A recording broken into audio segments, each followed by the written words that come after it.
So we're off to Mills Martin, Melinda and me. The sun beats down on the interstate north, baking the cramped interior of my Civic. Melinda rolls her window down and lets her shoes fall to the floorboard, crosses her bare feet on the window ledge. I packed a cooler for the road and we let the highway disappear behind us, eating string cheese and drinking cans of High Life. We talk and laugh some, thinking about the Marmalade River. I feel good. I imagine a life with Melinda and I together like this all the time, inches away from one another, this close. A life worth working for.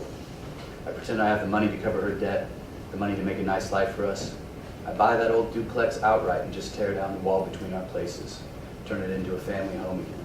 Normal. We pull into Mills Martin around noon, both of us a little buzzed. The town's obviously deserted, but different than I pictured. We drive past the high school's football field. The scoreboard's paint is still bright, unfaded. Directly opposite the field, one of the lead mountains rises from the earth, a 500-foot hill of crumbling metal junk like pulverized pieces of shale rock. Melinda tells me to stop the Civic. We climb out into the sunlight and run madly up the pile. Melinda's on board with it now, and slide back down on our butts once or twice. I climb up again, higher this time, almost to the top, and survey the Mills Martin landscape. A bird or two glides over the town, but otherwise there's no sign of life. The streets lined with parking meters, but no cars. A movie theater with a single letter hanging limply from its marquee, a W. Boarded storefront after boarded storefront window. I slide back down to Melinda. It's hard to describe, she says. I know, I say. I drive Melinda around the empty streets like we're the last people on earth. We find the creek snaking behind a Methodist church on a secondary street. Instead of a Marmalade River, it's more of a rusty moat. Frothy red scum laps at the bank, where the soil itself is stained with iron like the surface of Mars. Someone has tossed a couple of computer monitors into the muck. They jut from the water's surface like strange rocks. Is this poisonous, Melinda says? Let's go find that pool hall, I say. The pool hall is open but empty. A long polished wood bar runs down one wall, and behind it sits an old guy with a Korean War POW ball cap pulled low over his eyes. He's sipping coffee and reading a newspaper. He leaves the coffee in the paper and comes over, and I order beers for Melinda and myself. Something about being inside a business makes it even stranger to think we're the only living people for miles. I'm still in a good mood. I have to ask you, I say to the old guy, what do you do for fun around here? But he just kind of stares at me. You're looking at it, bub, he says. Suddenly I feel like a real son of a bitch having asked a question like that. I turn to Melinda and she turns to me. She takes her beer and drinks it down, and I take mine and do the same. All at once it seems there's no excitement among us anymore. I order another round from the Korean War POW, but even that doesn't change the mood. We leave the pool hall and head for the car. Stepping from the dark room, the sunlight is bewildering, and I squint to take a last look around the town. The ashen peaks of two lead mountains rise above the rooftops on this street. On the corner, a dead bus station, the courthouse farther on, a laundromat with rows of washing machines still inside the windows. Garbage is lined up against the curb with no one to sweep it away. Plastic bottles and plastic wrappers, loose scraps of paper. I'm struck by how disordered it all is. Yes, I know it's a disaster area, but it's not like an act of God at all. It seems there's an order to radar images of a hurricane, where you see storm clouds swirling like the shell of a chambered nautilus, or to a thunderhead whirlpooling tightly, conically into a tornado. But this is just a place where someone stopped sweeping up the garbage. It's an act of man. Melinda and I are silent on the drive home. It's almost evening when we pull up to the duplex. The heads of Melinda's sunflowers are gazing west, and I haul up the Civic's parking brake.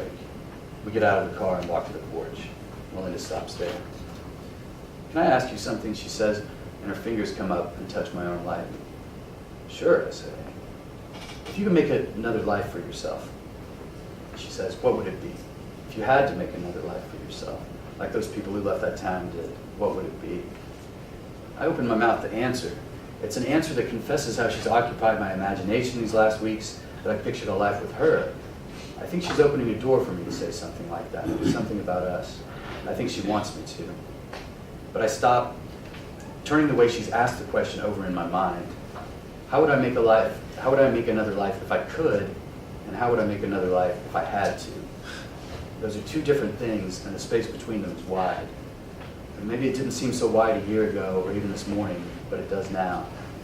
Standing there on the crumbling porch, at the moment I don't feel I have any way, any real way, to help either one of us at all, and wonder why I ever thought I did. It's a feeling like throwing a stone into a deep well and not hearing it land. I don't know, I say. For the time being, it's the truest answer I have. Melinda draws her hand away from my arm. She looks at me for a second. You're funny, she says, and I don't mean in the ha-ha sense. But she winks. She's not saying it in a cold way. She's saying it in an honest way, a way that lets me know something about where we stand. She goes into her half of the duplex and closes the door behind her. I take a seat on the porch and wait outside a few minutes longer, watching the sun fall over the roof of the birthday family's house, watching the shadows crawl over our lawn and Lynn's little garden. I have the strongest feeling it's either the end of something or the beginning, but I can't tell which.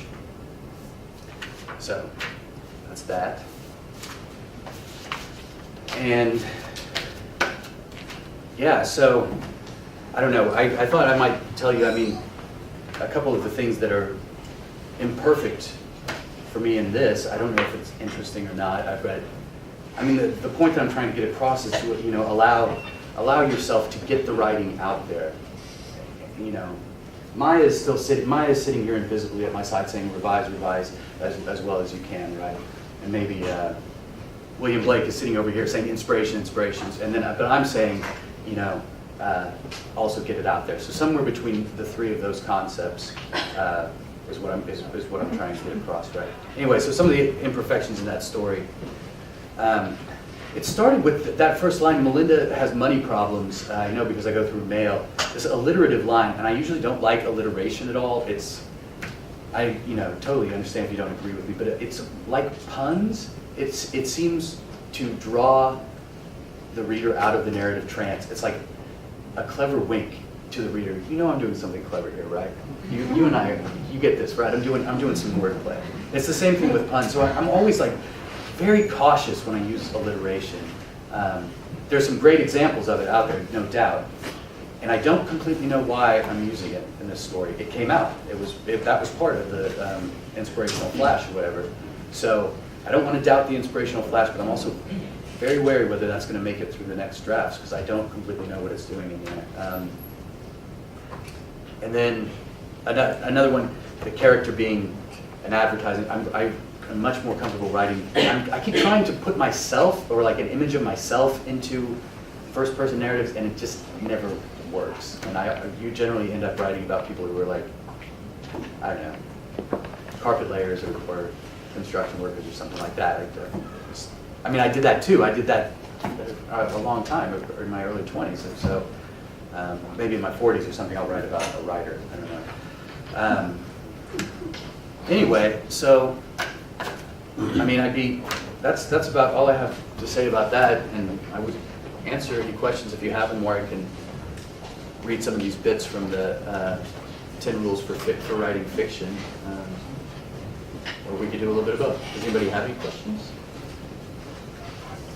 Yeah. You said you don't like alliteration, but there was another part with alliteration when they start going to the town. Which one of those two alliterations do you prefer? Which one do I prefer?